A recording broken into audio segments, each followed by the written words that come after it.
Buenas tardes, somos estudiantes de la Universidad de Córdoba del programa de Ingeniería de Sistemas. Estoy acompañado de Miguel Barroso. Mi nombre es José Elías Padilla. Hoy vamos a abarcar en este video tutorial el tema de gestión de archivos en el sistema operativo Linux. En este tema vamos a abarcar el concepto de inodo, estructura de inodo y las características de un inodo. Y finalizamos haciendo un ejemplo en la terminal. Siguiendo con una pequeña introducción, podemos decir que un sistema de archivos permite mantener los ficheros en una estructura de árbol, donde los nodos son directorios y las hojas son ficheros. Con esto se da a entender que la información de los nodos del árbol se mantiene en una estructura inodo y la del sistema de archivos en una estructura superblock. Ahora nos preguntamos, ¿qué es un inodo?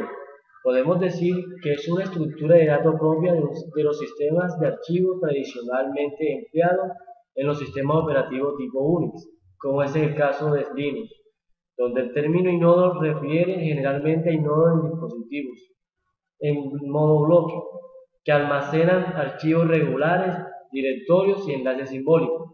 El concepto de inodo es particularmente importante para la recuperación de los sistemas de archivos. Ahora hablaremos sobre la estructura de inodo. Cada archivo en un sistema Unix tiene asociado un inodo, es decir, el inodo contiene la información necesaria para que un proceso pueda acceder al archivo. Esta información incluye propietario, derecho y acceso del tamaño, localización en el sistema de archivos. La lista de nodos se encuentra situada en los bloques que hay a continuación del superbloque. Durante el proceso de arranque del sistema, el kernel lee la lista de nodos y carga una copia memoria conocida como tabla de nodos o caché de nodos. Mediante este mecanismo se consigue una mayor velocidad de acceso a los archivos, ya que la tabla de inodo está cargada siempre en la memoria. Siguiendo con la estructura de inodo, tenemos el identificador de dispositivo. Es el dispositivo que contiene al sistema de archivos. El número de inodos identifica el archivo dentro del sistema de archivos. La longitud que maneja los archivos en bytes. El identificador de usuario, que es el propietario de archivos con derechos diferenciados. El identificador de grupo, que es el grupo de usuarios con derechos diferenciados. Tenemos el modo de acceso, que es la capacidad de leer, escribir y ejecutar el archivo por parte del propietario y del grupo. Las marcas de tiempo, tenemos la fecha de modificación que se maneja con el comando mtime, el acceso que se maneja con el comando atime y la alteración del propio nodo que se maneja con el comando ctime. También tenemos el número de enlaces. El número de enlaces son las entradas de los directorios asociados con los inodos.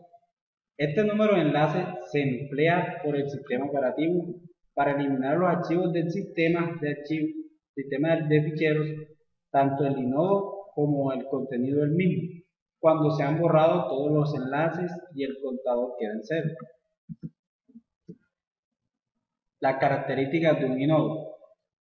Un inodo contiene las características permiso, fechas, ubicación de un archivo regular, directorio o cualquier otro objeto que pueda contener el sistema de archivos.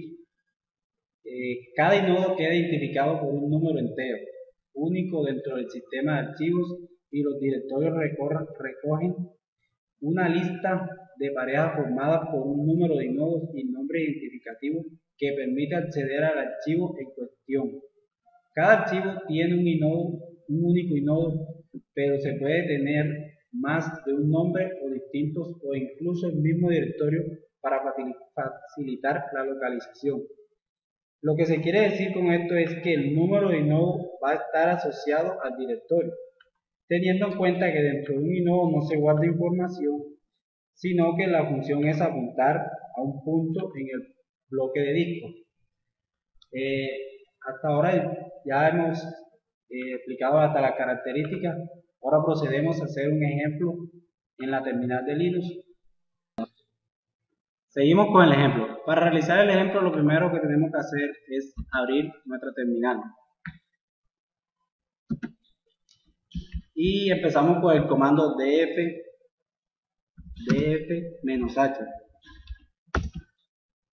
Este comando nos permite tener una visión de la raíz del sistema. Una visión de la raíz del sistema. También se observa el sistema de archivos. Podemos ver el tamaño en disco, el tamaño disponible para guardar datos en porcentaje que se está utilizando, en este caso de la raíz. Seguimos con el comando df-i.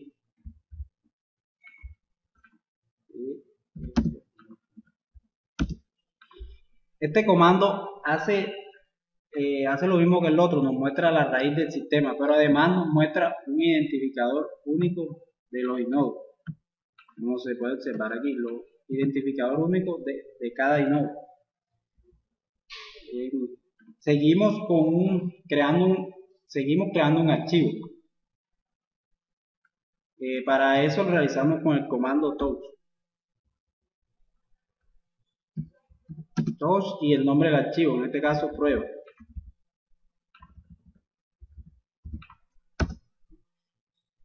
Ahí tenemos el archivo creado. Para listarlo utilizamos el comando ls. Nos podemos dar cuenta que tenemos el archivo creado aquí, prueba. Ahora continuamos con el comando ls-l. Este comando nos permite listar el directorio con sus respectivos permisos, el número de enlace que tiene, el usuario que lo crea, el tamaño en bytes, la fecha y la hora de modificación. Como podemos ver, el archivo que creamos, el archivo prueba, tenemos la fecha, los permisos, el usuario, tenemos permiso de escritura y de lectura. El usuario tiene permiso de escritura y lectura, y el grupo solo tiene permiso de escritura, de lectura. También tenemos el comando ls-i. Este comando nos lista los directorios, pero también nos muestra el número único identificador de ese nodo. Como podemos observar, tenemos el número de nodo para nuestro archivo creado prueba, el número 175581. Ese es el número único de inodo para ese archivo, ¿sí? Podemos borrar ese archivo creado. Para eso lo hacemos con el comando rm y el nombre del archivo, en este caso prueba. Listamos y tenemos que el archivo fue borrado. Siguiendo con el ejemplo, ahora mostramos el último archivo que se creó con admiración T, que nos muestra el touch y la prueba pasada.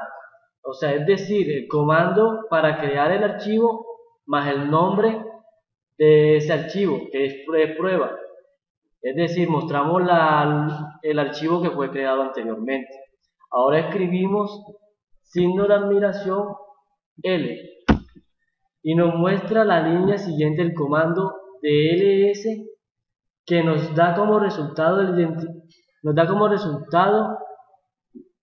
el archivo creado anteriormente, en este caso prueba. Ahora, siguiendo con el ejemplo, borramos ese archivo que fue creado, posteriormente fue creado de nuevo con rm y el nombre del archivo, es decir, prueba. Listamos, ya se dan cuenta que no hay ningún archivo creado con el nombre prueba.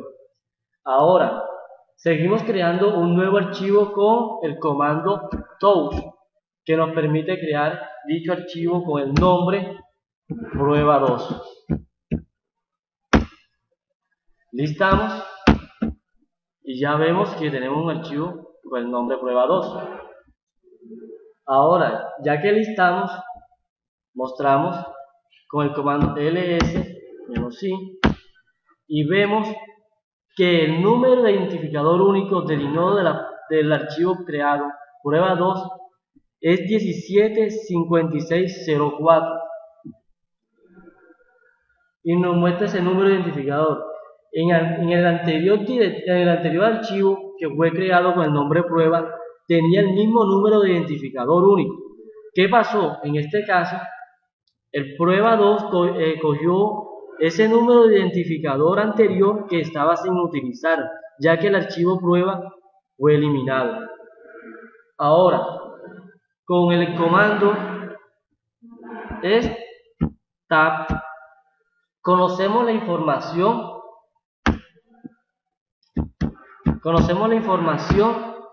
de ese archivo, donde nos muestra el nombre del fichero,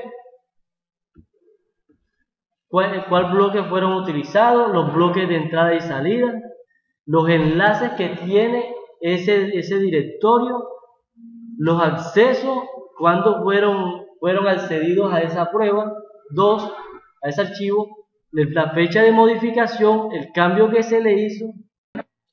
Para terminar con este video, un inodo tiene un número de identificador único, que es representado por un número entero. Además muestra todos los permisos, ya sea escritura, lectura y modificación. Gracias.